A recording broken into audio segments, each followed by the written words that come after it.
जब हमारे नबी के दादा का इंतकाल हुआ तो उनके आखिरी अल्फाज क्या थे और फिर नन्हे मोहम्मद की परवरिश किसने की, चलिए जानते। कुरैश के सरदार, काबा की चाबी के अमीन, सब कबीलों में इज्जत रखने वाले बुजुर्ग हजरत अब्दुल मुत्तलिब बिस्तरे मर्ज पर थे। बड़े बड़े सरदार उनकी चारपाई के पास बैठे थे। उनकी सफेद दाढ़ी सीने पर फैली थी और आंखों में अब भी नूर चमक रहा था, मगर सब जानते थे कि वो साया अब उठने वाला है। लेकिन उनकी निगाहों के सामने बार बार एक नन्हा बच्चा घूम रहा था, वही जो उनके दिल का चैन और सुकून था, वही बच्चा जिनके वालिद को उनकी पैदाइश से पहले ही मिट्टी के सुपुर्द कर दिया गया था और जिनकी वालिदा बीवी आमना भी मदीना के सफर में 2 साल पहले इस दुनिया से रुखसत हो चुकी थी। नन्हे मोहम्मद सल्लल्लाहु अलैहि वसल्लम जो अभी सिर्फ 8 बरस के थे, मगर उनकी पेशानी से एक अजीब सी रोशनी झलकती थी। हजरत अब्दुल मुत्तलिब ने अपने पोते मोहम्मद सल्लल्लाहु अलैहि वसल्लम को अपने पास बुलाया, उनके सर पर प्यार से हाथ फेरा और बहुत प्यार से सीने से लगाया और धीमी आवाज में कहा, ये बच्चा कुछ अलग ही है। फिर उन्होंने अपने बेटों की तरफ देखा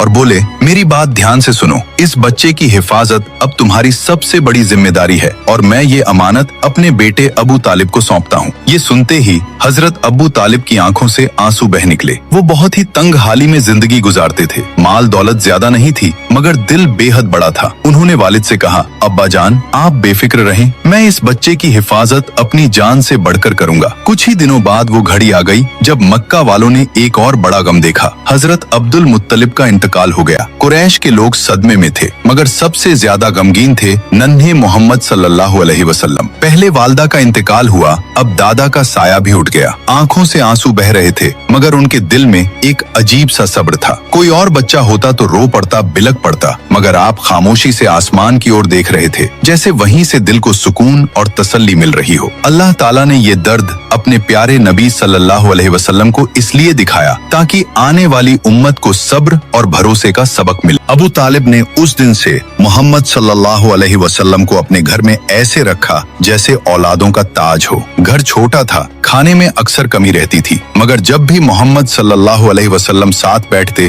बरकत उतर आती। एक वाकया बहुत मशहूर है। एक दिन घर में बस थोड़ा सा खाना बना था, इतना कि 2-3 लोग ही खा सकते थे। बीवी ने कहा, आज तो बच्चे भूखे रह जाएंगे, मगर अबू तालिब ने नन्हे मोहम्मद सल्लल्लाहु अलैहि वसल्लम को पास बैठाया और कहा, बेटा तुम भी हमारे साथ खाओ। जैसे ही आपने बिस्मिल्लाह पढ़कर खाना शुरू किया, वो थोड़ी सी नेमत बढ़ती चली गई। सारे बच्चों ने खा लिया, घर वालों का भी पेट पूरा भर गया, लेकिन फिर भी थाली में खाना बाकी था। ये है मेरे नबी की बरकत, जहाँ थोड़े से खाने में पूरे घर का पेट भर गया। सुभान अल्लाह। जो लोग नबी पाक से सच्ची मोहब्बत करते हैं, कमेंट में सुभान अल्लाह जरूर लिखें और अगले पार्ट के लिए सब्सक्राइब जरूर करें।